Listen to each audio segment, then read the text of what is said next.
റമളാനിൽ ഇത്ആമുത്ആമിന് വേറെ പുണ്യമാണ്, ഇഫ്താറിന് വേറെയും പുണ്യമാണ്. ഈത്തപ്പഴം വാങ്ങിയിട്ട് വീടുകളിൽ കൊടുത്താൽ ഇഫ്താറിന്റെ കൂലി കിട്ടൂ. നമ്മുടെ നാട്ടില് സംഘടനയുടെ കീഴിലൊക്കെ കിറ്റുകൾ കൊടുക്കാറുണ്ട്. അതിന്റെ പുറമെ പേഴ്സണലായിട്ട് നമുക്കും ഒരു കിറ്റ് കൊടുക്കാം. നമ്മുടെ കുടുംബത്തിലോ നമ്മുടെ ബന്ധത്തിലോ അയൽപക്കത്തിലോ വേദനിക്കുന്ന മനുഷ്യരുണ്ടോ,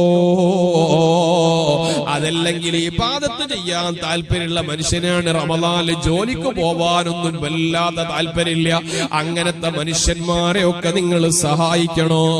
അവരെ വീട്ടിൽ ഇഫ്താറിന് ആവശ്യമായ വല്ലതും കൊടുത്തോളൂ. ആ മനുഷ്യന്റെ അകത്ത് നിന്ന് വരുന്ന അൽഹംദുലില്ലാഹ്